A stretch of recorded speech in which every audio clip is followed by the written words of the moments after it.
So this first story is actually a local one about a dog who saved its owner from a snake bite. A lot of people have paid attention to this story, calling this dog a hero dog. So I've been waiting to play it for you, and now I can. Tangling with a rattlesnake on Friday, then becoming a viral sensation over the weekend, will wear a pup out. But Todd, the hero retriever, has bounced back beautifully, according to his dog mom, Paula Godwin. Right here and here. So it used to be really swollen. It was probably like this big. Take a look at the big difference in this picture of Todd taken Saturday and this one taken today. It is crucial that animals bitten by poisonous snakes be treated quickly with anti-venom, says Dr. Frank Issam of Four Legged Friends Animal Hospital in Phoenix. He didn't treat Todd, but says owners should call veterinarians to make sure they have anti-venom on hand before taking their animals there.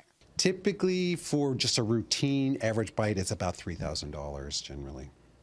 Because the anti-venom is expensive? That's correct. They need about 3 vials of $350 each, but they also need 24-hour care with fluids, observation, blood work. You can see where Todd was shaved and treated with an IV and a shot of anti-venom.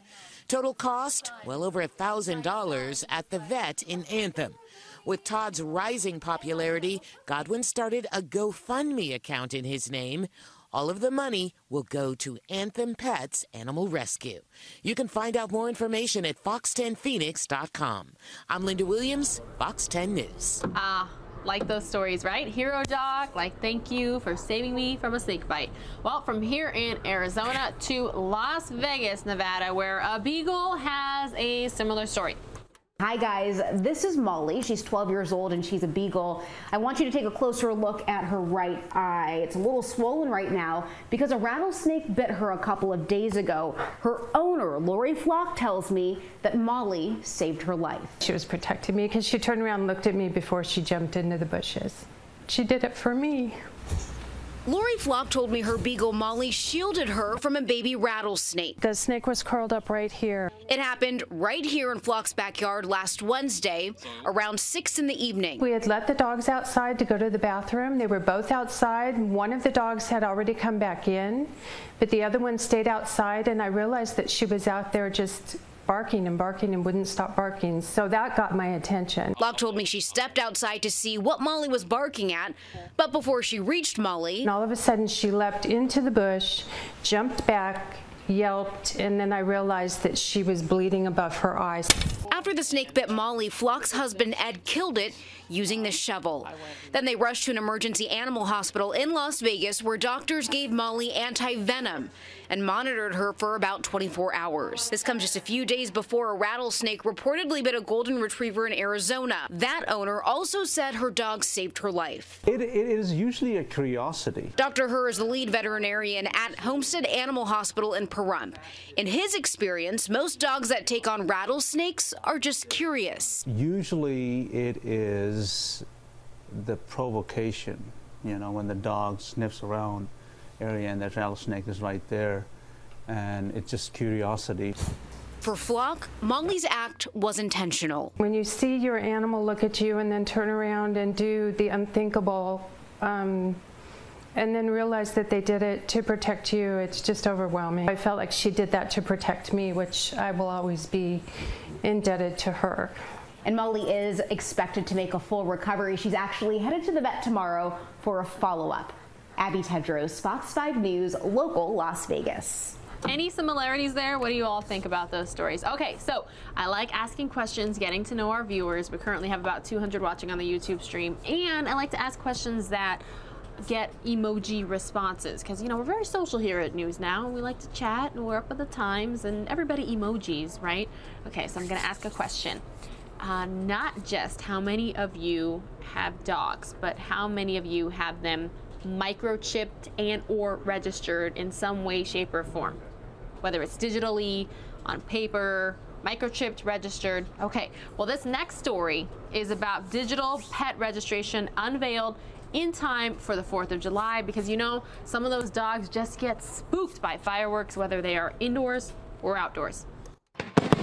Loud booms and bright lights make this time of year one of the most dangerous for pets. July is the most popular month for pets to get lost, and that's because of 4th of July and fireworks and noise and vacations. That's why Placer County Animal Services thought it was the perfect time to roll out their new digital ID tags. The tags use QR codes and geolocation technology, so anyone who finds a lost pet can pull up their owner's contact information online in an instant. But the simplest method is just to use a phone, and I just turn it on the camera mode. When you hover over it on camera mode, it actually gives me a link to go to the website.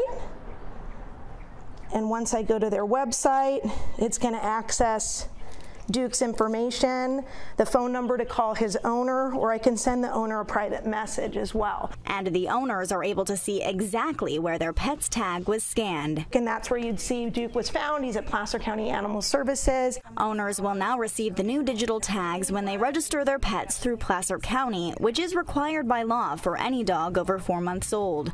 But people who have already registered their pets can buy one of the new tags for $7. And it just means that there's more resources to get that pet back home and more ways to reach out to that owner. The new digital pet tags won't just help reunite lost pets with their owners, but the hope is they'll also help keep more shelter space clear. And we're one of the first shelters here in the Sacramento area that's using this new tag, but I expect to see more shelters joining on this bandwagon soon, meaning that more pets are going to get back home without ever coming into the shelter. In Auburn, Olivia DeJaneiro, Fox 40 News. Technology just keeps helping us more and more. I think that is a great idea. I hope pet owners jump on board with that one. Well, I have one more dog-related story for you, another local one. Remember, I started with a local dog story with Linda Williams. I'm going to wrap up the dog-related segment with another local story. Matt Rodewald reporting on a rescue here in the Valley. I'm Matt Rodewald. Police and animal lovers are breathing a sigh of relief tonight after DPS troopers were able to safely remove a dog off a Phoenix freeway early this morning. The dog looked like it had been running around quite a bit. Its paws looked a little bit bloody. I wasn't able to tell if it was hit or not or injured in another way, but it was just pretty much spent. DPS was the first on scene. Sky Fox overhead in the middle of rush hour on the I-10 at 7th Avenue around 7:30. Most of the time, they're not very happy to see us chasing them around on the freeway. But this dog was, and maybe it's because of Patrick Stoner, who some are calling tonight the dog whisperer. That's what they're saying, but I don't think so. It's just the heat and the dog being friendly, I think, helped us. And it was a quick rescue on the side of the highway. I try and earn its trust by, lowering my hand to the lower part of its face, so that way it knows that I'm not coming down to hit it. I'm actually coming to help it. The dog is improving tonight, safely housed at the Maricopa County Animal Shelter in Phoenix. Reporting tonight, Matt Rodewald, Fox 10 News.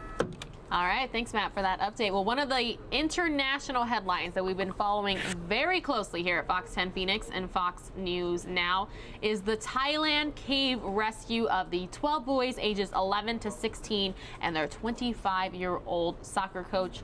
Have an update for you here on News Now.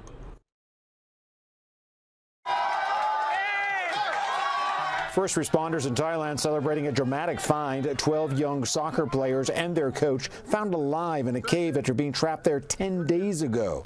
The Thai Navy says new video confirms the boys are in good shape and they're being brought food and medical supplies. All 13 people are well. They are accompanied by 7 SEAL members. Among them is 1 doctor and a medical science nurse. But there's still a long way to go before the rescue is complete. The players and coach are trapped in a cave more than a mile underground, with flooded out sections stopping rescue workers from drilling down.